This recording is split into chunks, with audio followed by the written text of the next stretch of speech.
Hello everyone, my name is Xenocrypt and this is going to be my Arcane Assassin build for the Let's Play I'm doing.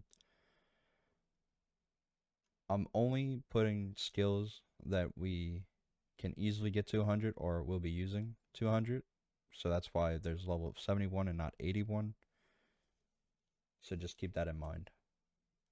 So we are playing as an Argonian, and I like to balance my stats, however you don't have to if you don't want. We are going to be mostly stealthing, so we don't need to have health all the way, and we don't need to have stamina all the way. So if you want, you can lower your stamina, increase magic, or even give yourself more health. It's up to you, but this is what I'll be doing for this Let's Play. So for the warrior archetype skill trees, we have Smith into 100 because if you hoard a whole bunch of material, you can get to Smith in 100 fairly quick. For one-handed, since we're using dual daggers, I decided to go Armsman 5 out of 5, Dual Flurry 2 out of 2, and Dual Savagery.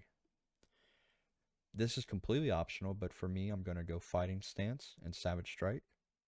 Just in case we use daggers in close range, we get a little bit extra damage when we do our power attacks. For the Thief archetype skill trees, I am doing Light Armor and Sneak with Pickpocket as a dump tree. Honestly, you could completely do speech if you wanted to. I'm doing pickpocket, so I just don't have to save scum all the time while I'm pickpocketing, and I won't get caught as easy. For light armor, this is important if we do get caught and we're in fights, especially.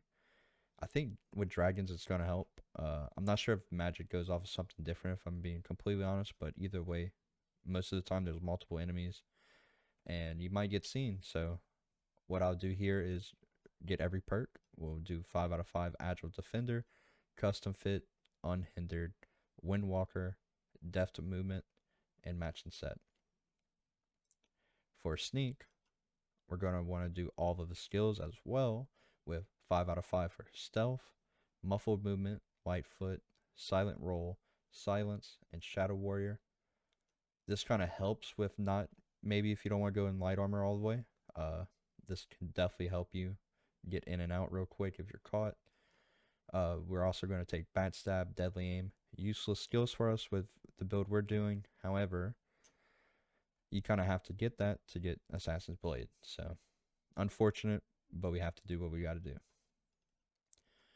For the Mage archetype skill trees, I kind of messed up when I was Let's playing, and I thought Muffle was Alteration. So that's why we see Alteration as far as it is. But let's start from the left. We got Illusion. For Illusion, we're going to get Novice Illusion all the way up to Expert. We're also going to get Animage, Kindred Mage, so we can get Quiet Casting. Now, this is optional, but I'm going to do it for me because Muffle is really loud. Invisibility is also really loud. Why are we stopping at its Expert? It's because for Expert, the last, or the skill we really want, or the spell we really want, is Invisibility. You could use some of these other spells, but for me, I'm not going to. My main play is daggers with fire magic. So there's no point of going to master. There's no extra spells we get. So that's why we stopped at expert.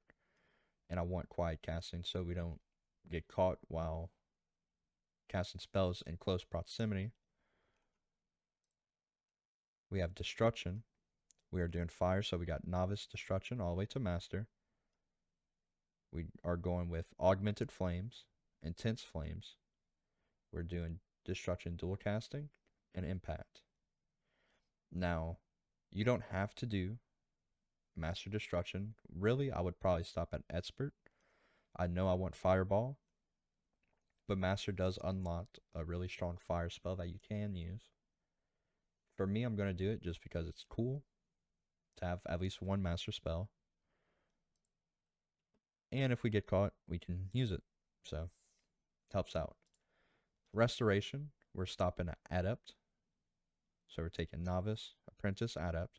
We're taking regeneration, respite, ward absorb, avoid death, recovery 2 out of 2, and restoration dual casting. Now, we're stopping at adept, because if we go to the restoration trees, adept gives us close wounds, greater ward, and heal other.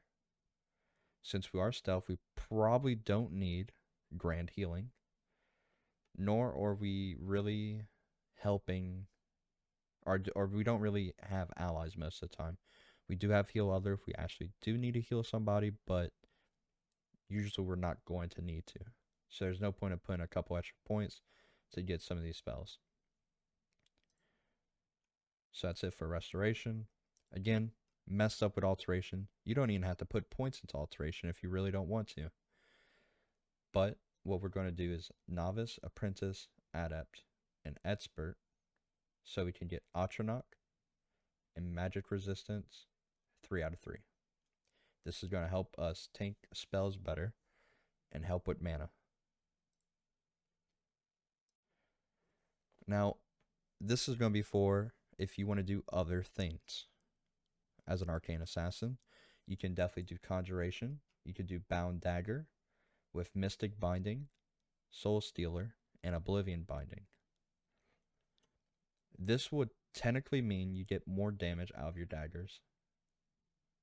So if I had to redo what I did, I'd probably get rid of Alteration, or to be honest, what we can do is any extra points we get, instead of putting it into pickpocketing, we can just get this, and we'll have daggers that do more damage because of bound weapons do more damage from Mystic Binding.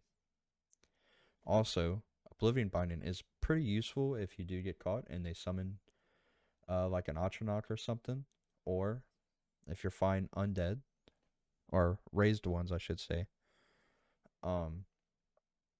you can banish them. It kind of helps whenever you find summoners. Other things you can do is obviously speech instead of pickpocket. Alchemy wouldn't be bad if you wanted to make poisons. Enchanting wouldn't be bad if you wanted to enchant your own gear. You can make some really strong and busted gear if you really wanted to, if you combine that with alchemy. However, for me personally, I'm just going to do a normal let's play without having to get extremely busted gear, so I'm not really going for these two trees. You can do archery instead of daggers. Spells work close and long range, so you technically don't have to do dual daggers. I just thought it would be more interesting than just being a stealth archer, to be honest. It's been used plenty of times. Along with that, you can also put points into smithing to craft your own gear, but honestly, we'll be able to find most of it. And if I wanted to do a dump stat, instead of pickpocket, you could also do smithing to do dragon armor.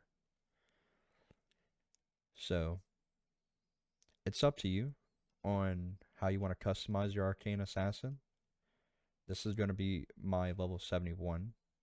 If we go beyond that, to be honest with you, probably go extra pockets, just so we get an extra carrying capacity. And we're at what, 73? We can take the quick route. We're at 79, so we get dragon armor, all our light armor, and weapons. We get arcane blacksmith, so we can actually improve our magical weapons and armor. Another thing you could do is take Daedric, but you'll be at 83. So maybe not.